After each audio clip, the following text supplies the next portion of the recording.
لیکن آپ کو گاندھی جی کا کردار بھی سمجھنا ہوگا کہ فسادات کے اندر کسی جگہ پر جا کر بیٹھنا، لاٹھی کھانا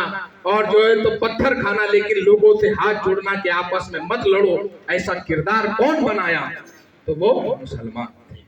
ایک اور چیز آپ کے سامنے واضح کر دوں، کلکتہ کے فساد میں گاندھی جی جس مکان پہ رکے وہ مکان مسلمان کا تھا، ان کا میزبان مسلمان تھا، اور گاندھی جی کے ساتھ پتھر کھانے والا، لاٹھی کھانے والا ساتھ میں مسلمان تھا۔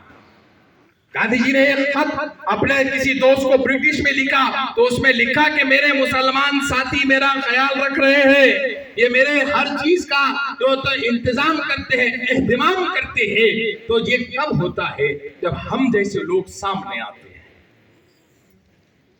ہر سال 15 اگست کو، 26 جنوری کو صرف جھنڈا پھہرا دینا ہماری ذمہ داری نہیں ہے، بلکہ اس آزادی کے پیغام کو، ہمارے علماء اکرام کے پیغام کو آگے بڑھانا یہ ہماری ذمہ داری ہے۔ ہم کو دائروں سے باہر نکلنا پڑے گا۔ آپ ہونے والے امام ہو، آپ ہونے والے مقررین ہو، آپ کسی مسجد کو سنبھالنے والے ہو ہونے والے دنوں میں، تو میں آپ سے التماس کرتا ہوں کہ آپ اپنے اطراف میں کبھی بھی دائرے نہیں بنانا۔ بغیر دائرے کے جب آپ کام کرو گے تو آپ مسلم قوم کے لیے بھی فائدہ بخش ہوں گے، آپ ملک کے لیے بھی فائدہ بخش ہوں گے۔ میں ایک نام لوں، اس سے پہلے ان کے ایک مصرع سناتا چلوں جو میں نہیں سمجھتا کہ یہاں بیٹھا ہوا کوئی بھی ایسا ہوگا کہ انہوں نے نہیں سنا ہوگا۔ وہ ایک مصرع یہ کہتے ہیں، مکمل غزل کہتے ہیں، فلموں کے اندر گنگنائی جاتی ہے کہ چپکے چپکے رات دن آنسو بہانا یاد ہے۔ وہی شخص ہے جو اس ملک کو انقلاب کا نعرہ دیتے ہیں۔ دونوں دو الگ باتیں ہیں، دونوں دو الگ باتیں ہیں۔ وہی شخص ہے وہ قانون ساز کمیٹی کا حصہ بھی بنتے ہیں، وہی شخص ہے رمضان کے اندر امبیڈکر صاحب کو اپنے بازو بٹھا کر افطاری بھی کراتے ہیں، اور اس شخص کا نام کچھ اور نہیں، وہ مولانا حسرت موہانی ہے۔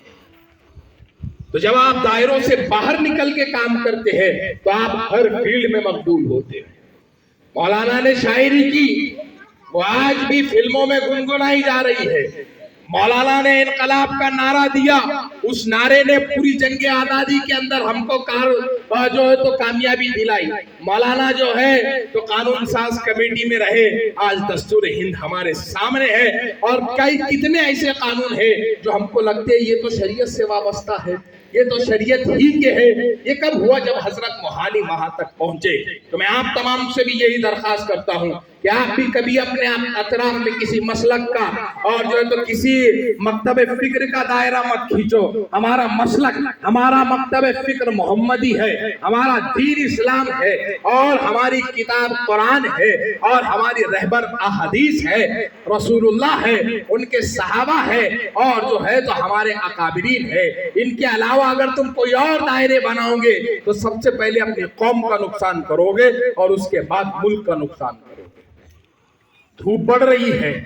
اور چونکہ میں بھی لیٹ آیا ہوں تو اس کے لیے سب سے پہلے تو معافی چاہتا ہوں، اور میں لیٹ آیا ہوں تو سورج بھی اوج پہ ہے، اور میرے لیٹ آنے کی سزا میں آپ کو نہیں دوں گا، میں اپنی بات کو زیادہ طوالت نہیں دوں گا۔ میں اور ایک بار جو ہے تو تمام کو اس ملک کی آزادی کے اوپر مبارکباد دیتا ہوں، اور یہ ایک بات